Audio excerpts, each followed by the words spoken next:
Boa noite.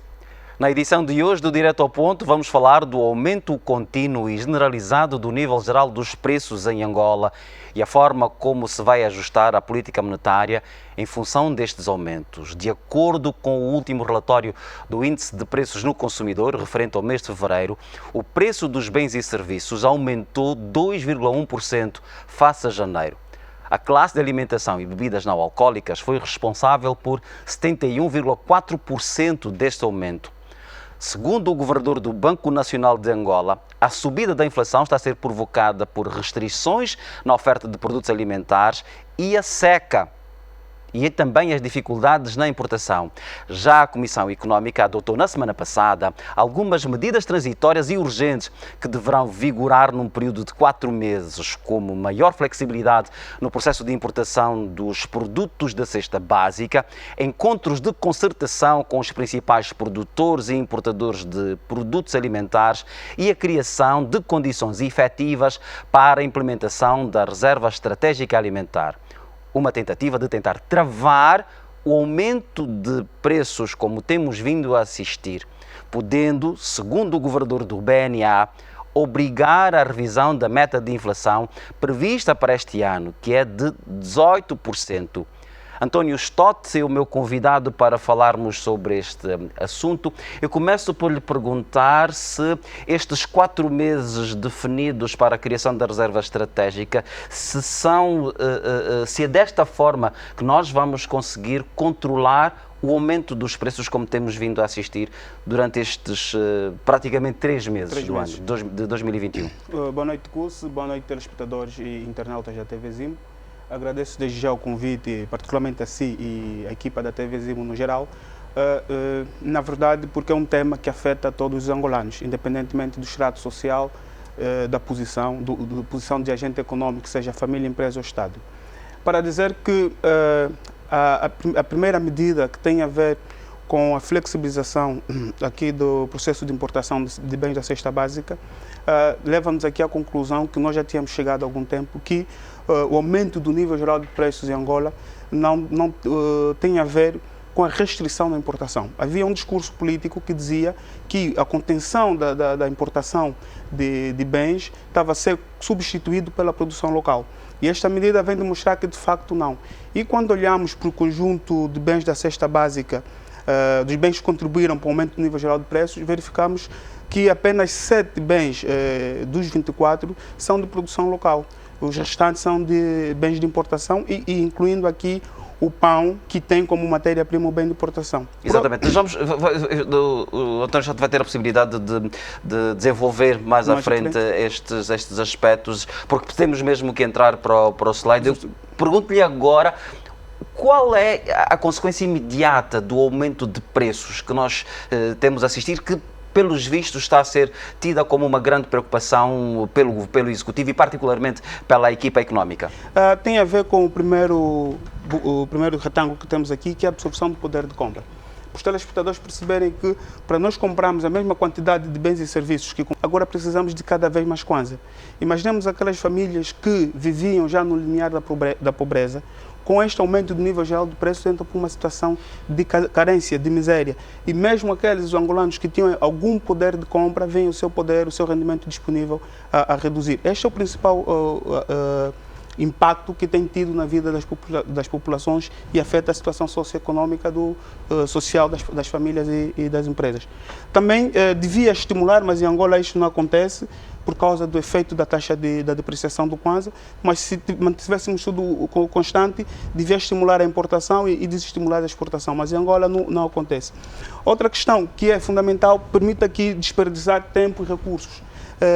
Devido à incerteza e à instabilidade no preço, o que nós temos assistido aqui sempre a trocar as etiquetas dos preços. Ou seja, é um custo adicional que as empresas não estavam dispostas a incorrer. Mas vezes é que nem há preços. Às vezes é que nem há preços porque não querem estar constantemente a alterar a etiqueta. Mas há outra forma também de medirmos aqui o desperdício de tempo.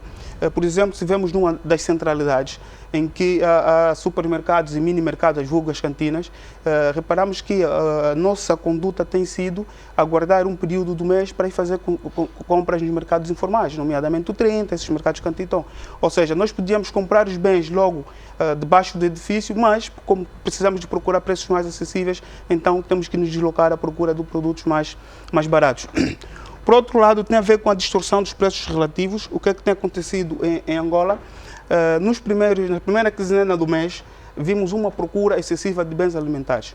Por quê? Primeiro porque as pessoas têm receio que no mês seguinte ou na quinzena seguinte não encontrem o produto. É também a altura em que elas têm dinheiro. E a altura em que têm o dinheiro. Recebem os salários. Os salários, vão para o supermercado, encontram o arroz, não sei se a mãe terá arroz ou se o preço será o mesmo. Então o que as famílias fazem?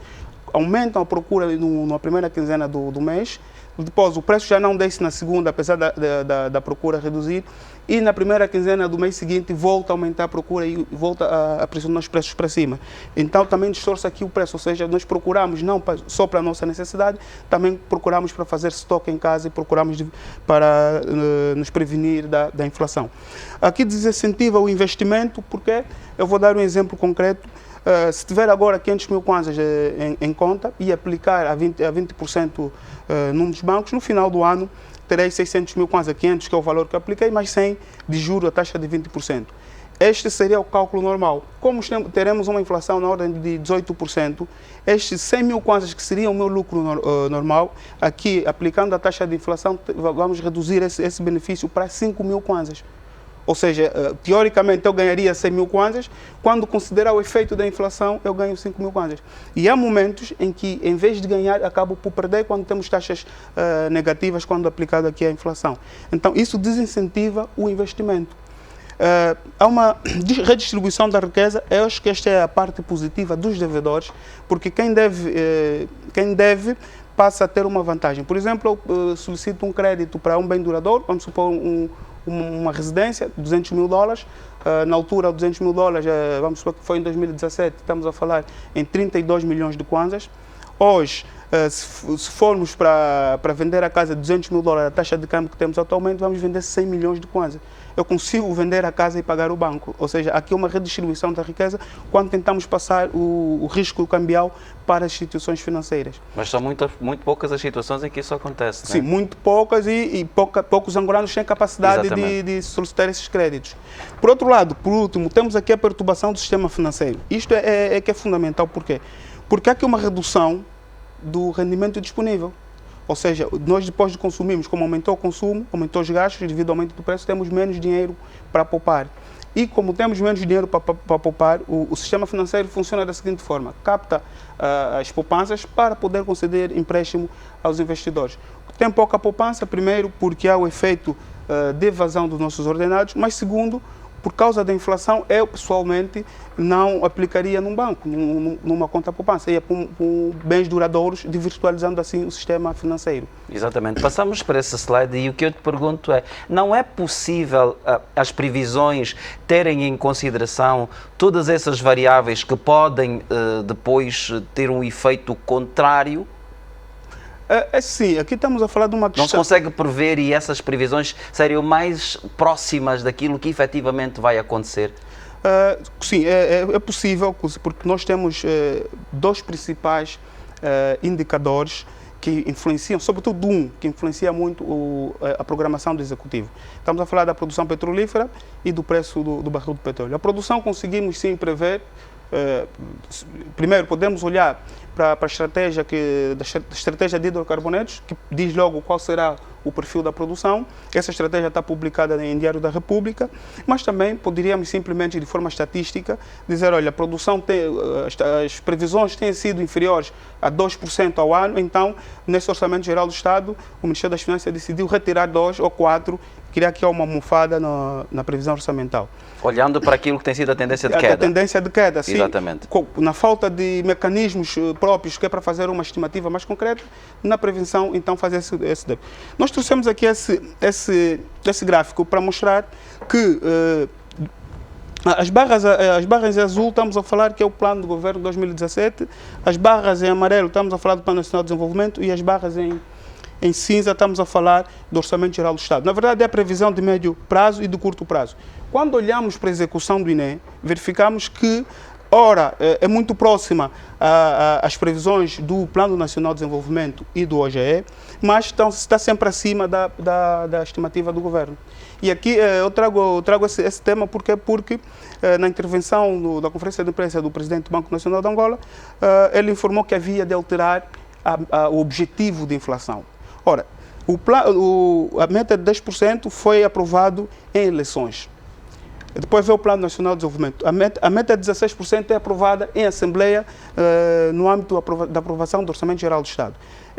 Por uma questão de rigor, qualquer alteração da meta devia ser comunicada, pelo menos, ou para a sociedade civil como um todo, ou então um relatório de fundamentação para a Assembleia Nacional ter noção porque é que estamos a alterar a meta de inflação e não uma tomada de decisão deliberada sem comunicar as partes. E estamos a falar de quê? De revisão orçamental também? Não necessariamente, mas um relatório de fundamentação para informar a quem deu o direito ou quem autorizou ou quem aceitou essa meta de inflação, a dizer, olha, nós não vamos atingir. Isso geralmente nas empresas funciona como uma adenda ao contrato. Se contratualizamos uma meta de inflação de 16, a situação econômica não permite atingir essa meta, então vamos fazer uma espécie de adenda ao contrato, informar a sociedade porque é que vamos alterar o objetivo de inflação e não uma decisão unilateral. Exatamente, nós vamos já chegar a olhar para isso. Aliás, na continuação desta abordagem, isso significa que esta meta de inflação de 18% não é realista? Há riscos dela não ser cumprida? Há muitos riscos. Só o facto do presidente do Banco Nacional dizer que a possibilidade de reaver o objetivo de inflação é porque ela não é realística. E nós fizemos o exercício que eu estava a experimentar, que era... primeiro, a meta de inflação do OGE é esta de 18,5%.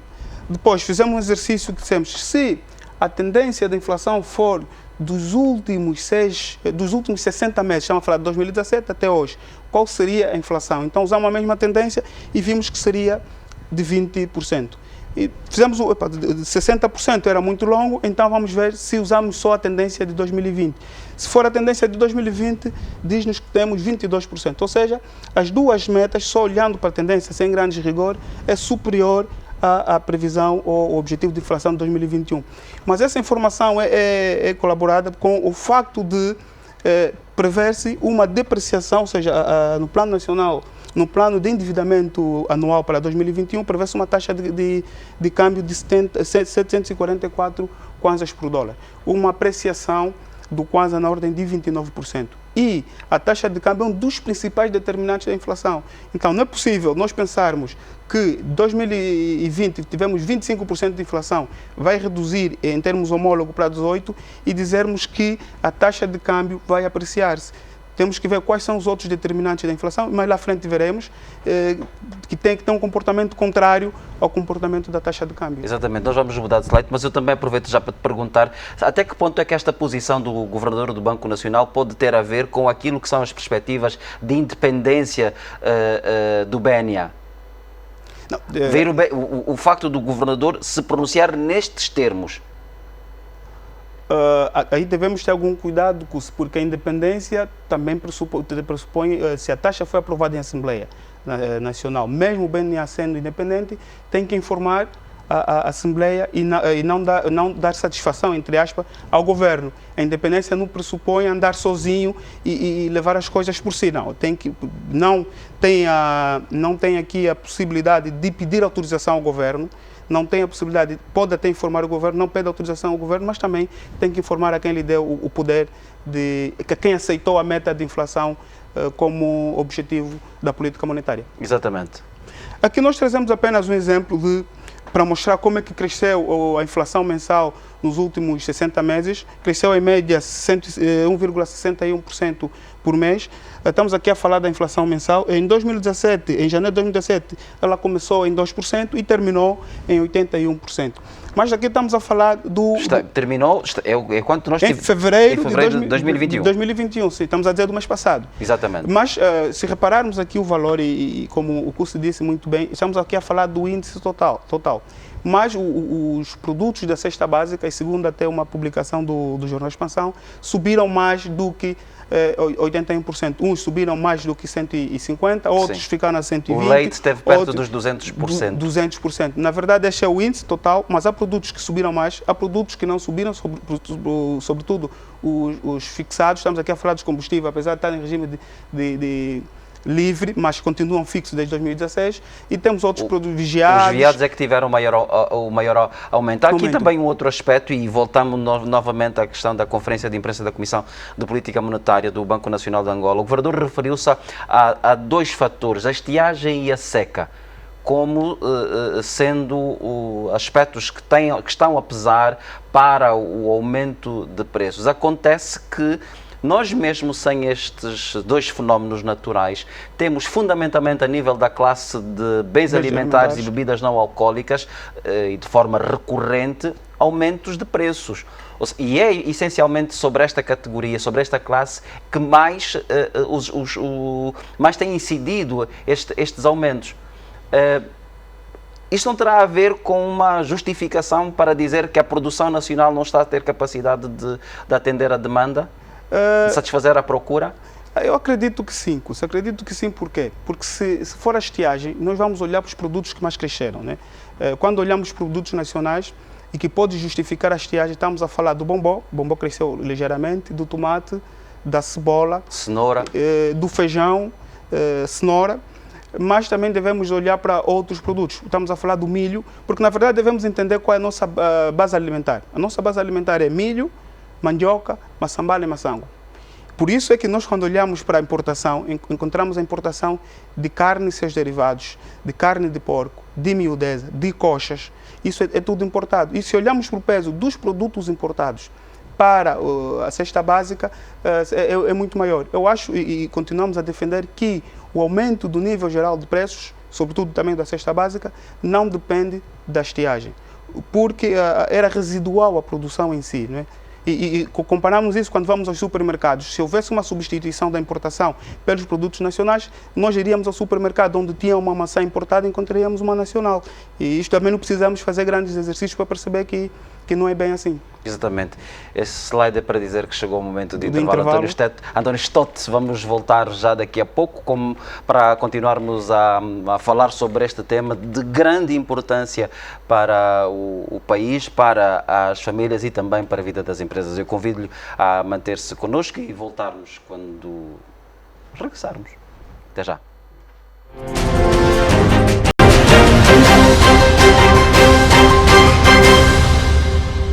Uma vez mais, boa noite, bem-vindos à segunda e última parte do Direto ao Ponto. Hoje estamos a falar do aumento geral de preços, da inflação e dos desafios para a política monetária. Meu convidado é o economista António Stott. Eu começo por lhe perguntar agora em que medida é que este aumento de preços que nós temos estado a assistir condiciona a política monetária, que assenta na redução da circulação de moeda como determinante do controlo da inflação.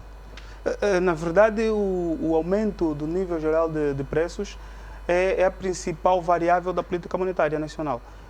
Em outras latitudes utilizam outros indicadores, utilizam a produção, o crédito, mas em Angola, o Banco Nacional de Angola operacionaliza toda a política monetária com base no nível geral de preços. E, primeiro, define aqui o objetivo de meta de inflação e os preços em si reais permite calibrar a quanto estamos distante ou próximo deste objetivo, porque acredita que o aumento do nível geral de preços tem a ver com excesso de circulação ou de moeda na economia, face a um determinado... É uma visão acertada essa? É uma visão que pode ser melhorada, mas acho que o slide seguinte... Depois de 2 slides vamos falar mais com algum detalhe sobre isso, porque é também uma das questões que nós trazemos para discutir. Mas é fundamental, eu trago esse slide, porque acreditamos que atualmente a política monetária anda às cegas. Anda às cegas por quê? Porque nós temos uma referência de objetivo de inflação. E depois temos os dados do INE, que dizem a inflação real. E a política monetária olha qual é o objetivo de inflação, qual é o estado da economia e qual é a taxa de inflação que o INE apresenta. Se essa taxa de inflação que o INE apresenta ninguém conhece, então a política monetária anda às cegas. As tantas retira muita liquidez enquanto podia injetar ou injeta enquanto devia retirar. E por que nós afirmamos que ninguém sabe? Porque, curiosamente, a ciência econômica nos diz que quando há uma introdução, aqui uma medida de política econômica, a introdução do IVA, ele gera automaticamente aumento do nível geral de preço. Não só pela alteração da alíquota, estamos a falar da taxa em si do IVA, né? Às vezes antes pagava-se uma taxa de imposto de consumo e depois pagávamos uma taxa maior, não por isso, mas também pela expectativa. Os agentes econômicos têm a expectativa que a introdução deste tipo de imposto vai aumentar o nível geral de preço e antecipam. E depois, simultaneamente, em outubro de 2019, entramos em regime de taxa de câmbio flexível, outra determinante para o nível geral do preço. E quando nós olhamos para a inflação apresentada do INE para o mesmo período, apresentou a inflação mais baixa. Alguma coisa não dava certo. E quando nós olhamos para tentar perceber o que é que não dava certo, é que o INE lançou mal, ou levantou mal, ou valorizou os dados, a recolha dos dados. Não estamos a falar dos ponderadores que agora foram atualizados, os ponderadores das várias cestas básicas. Não estamos a falar do número de bens que fazem parte do índice, mas estamos a falar da recolha de dados. Ou seja, o INE na altura dizia, e vamos ver no slide seguinte, um valor, quando na realidade era outro. E nós, devíamos ter atualizado já em outubro de 2019. Já em outubro devia subir normalmente. É que, na verdade, é que o dado em si lançado é que estava errado. Não é a metodologia, não são os indicadores, não são os ponderadores. E só foi corrigido agora? Só foi corrigido em janeiro de 2021. E, na altura, nós, pela omissão, nós chegamos a um intervalo que era de 50% a 90% a inflação em 2019. Mas por uma questão de prudência ficámos no meio para 75%. E para 2020 foi de 55%, que era o nosso referencial porque ninguém sabia. Temos que trabalhar com algum referencial para podermos produzir conhecimento. E em janeiro o INE só nos deu razão porque corrigiu os preços de dezembro em janeiro de 2021. Exatamente. Passamos de slide e temos aqui uma amostra daquilo que foram as subidas em alguns dos produtos, não todos. É o que nós estamos aqui a tentar demonstrar, curso. Por exemplo, o pão de trigo cassete, 1 quilograma, uma unidade custava em janeiro de 2017 88 kwanzas, passou em dezembro de 2020, na publicação de dezembro de 2020, para 132 kwanzas. Na publicação de janeiro de 2021 para o mês de dezembro de 2020, reduziu para 60. Administrativamente, mais 60%. Ou seja, esta publicação de dezembro de 2020 é referente aos preços de novembro? Não, de dezembro. Ou seja, vamos tentar aqui facilitar para os telespectadores perceberem. Eu sou INE e o curso pergunta em dezembro de 2020. António Stott, quanto é que é o preço do pão cassete em dezembro? Eu digo que o preço é 132 kwanzas. Em janeiro, o curso volta a me perguntar, António Stott, qual é o preço que tu me disseste que era o pão cassete em dezembro? Eu digo não, é 60 kwanzas. Ou seja, alterou o preço, mudou os preços. Normalmente, o preço real, na verdade, era mesmo tal 60, ou seja, aqui já era 60. Ok. Ou aqui era inferior. E simplesmente o INE não podia continuar a manter esses preços e em janeiro de 2021 alterou os preços de dezembro de 2020. Portanto, isso tivemos em praticamente todos os produtos e quase pela metade, né? O aumento foi quase pela metade. Se repararmos aqui, a fuba de bombom era 423, em dezembro passou a 820, em janeiro, para o mês de dezembro, passou a 282. E esse é um exercício que qualquer um de nós pode fazer, perguntar quanto é que custa os bens. Podemos olhar aqui, por exemplo, para o óleo de soja, houve menos variação. Em janeiro de 2017, teve na ordem de 1.005 kwanzas e 42 cêntimos. Em dezembro de 2020, passou para 1.906 kwanzas e 70 cêntimos. E na publicação de janeiro de 2021, referente a dezembro de 2020, o INE diz não eram 1.900, afinal eram 1.800 kwanzas. Na verdade, os preços estavam mesmo errados, por isso é que eu disse que toda a política monetária que baseou-se com base naqueles preços do INE, a princípio já estava condenada a um fracasso, porque não eram dados que suportavam uma decisão mais correta. Ora, e para nós, acreditamos que a política monetária assenta apenas aqui na pressão, estamos aqui a falar das pressões inflacionistas, a política monetária assenta apenas no princípio de que a moeda influencia o nível geral de preços, mas na realidade, segundo as nossas análises, para além da moeda existem outras duas variáveis que também determinam o nível geral de preços. Primeiro tem a ver com a redução da oferta de bens. Depois tem a componente importada. Se verificar, o que é isso de componente importada? Estamos a falar que é a inflação importada, ou seja, quando aumenta essa taxa de câmbio, os produtos importados parecem ser-nos mais caros, porque nós precisamos de cada vez mais kwanzas para comprar a mesma quantidade de arroz, porque houve uma valorização da taxa de câmbio. Isto depois repercute também para a nossa economia através de, chamamos componente importado ou inflação importada. E a combinação destes dois fatores parece-nos ser, e fica claro, que é superior à da moeda. Se repararmos, em 2019, para a moeda foi 14, para a oferta foi 26, para a importação foi 14. Em 2020, a moeda passou 17, subiu para 17, a oferta reduziu para 21 e a componente importada aumentou para 17%. Isto leva-nos aqui a sugerir o Banco Nacional de Angola flexibilizar aquela abordagem que eu disse que é puramente monetarista. Porque as causas da inflação em Angola são a escassez de oferta, o custo de produção que depende da importação, a pressão sobre a procura de bens de moeda, e a resposta do BNA tem sido a restrição. Vamos só pedir ao Domildo, que é para nos deixar com o slide, por favor, e para que possamos continuar com a análise. O desvio, a resposta do BNA tem a ser com restrição na oferta de moeda, reduzir a oferta de moeda e o crédito. E também há um desvio do crédito para o governo. Ou seja, acreditamos que esta é a abordagem monetarista do Banco Nacional de Angola, que acredita que a inflação, o aumento do crédito, faz o aumento da moeda, e o aumento da moeda gera inflação. Nós acreditamos que deve mudar para uma abordagem mais crédito à produção. Por quê? Porque o crédito à produção vai permitir o crescimento da oferta de bens, estamos a resolver o problema de escassez da oferta, vai permitir o crescimento da produção nacional, estamos a reduzir aqui o problema da pressão da procura da moeda externa e parte dos custos de importação, se estivermos a produzir os bens intermédios localmente, e isto vai ter um impacto negativo positivo, ou seja, a inflação será menor, vai ter um impacto negativo na inflação. Mas, naturalmente, tem que se fazer aqui uma combinação entre as duas. A princípio, a medida consistente para nós devia ser esta, mas sempre que esta medida gerar inflação a níveis que pode perigar o próprio sistema, a própria economia nacional, então utiliza-se aqui a abordagem monetária, que é para desafogar um pouco a economia. Estamos mesmo já a terminar, mas eu vou, antes disso, fazer-te uma pergunta e que fiz no início, que é: que estratégia existe para se combater a inflação? Nós temos uma solução que é de curto prazo.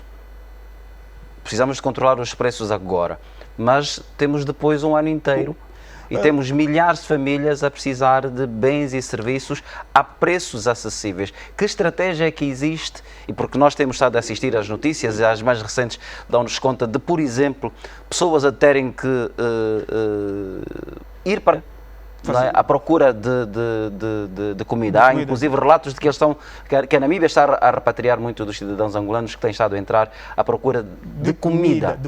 Exatamente. Não, na verdade, a estratégia que existe, o posicionamento do Banco Nacional de Angola é o posicionamento do Fundo Monetário Internacional, que é puramente monetarista, ou seja, temos que controlar a inflação por base da moeda. Mas a estratégia que achamos a melhor adotar agora é olhar para a economia e o BNA usar o crédito como sua principal intervenção na economia para melhorar as condições de vida dos angolanos. Olhar o crédito, usar o crédito, quer dizer, concessão de crédito. Concessão de crédito através da melhoria da taxa de juros, se incentivar o crédito à produção, não ao consumo, porque o crédito ao consumo vai piorar o problema, o crédito à produção, porque esta é a solução de médio e longo prazo. Na verdade, não é só uma questão do BNA, temos a questão do ambiente de negócio, ou seja, o objetivo de aumentar o crédito deve ser visto na sua forma holística. Exatamente. O crédito tem que ser responsável também, não é, António? Sim, o credor também. Sim. Exatamente. Está tudo dito por hoje, caros telespectadores. Eu vou agradecer a sua presença durante estes 30 minutos. Espero que tenhamos sido suficientemente esclarecedores na abordagem que trouxemos para esta edição, que tem a ver com a inflação e os desafios da política monetária, exatamente para conter este aumento continuado do nível geral de preços em Angola. Boa noite e até para a semana.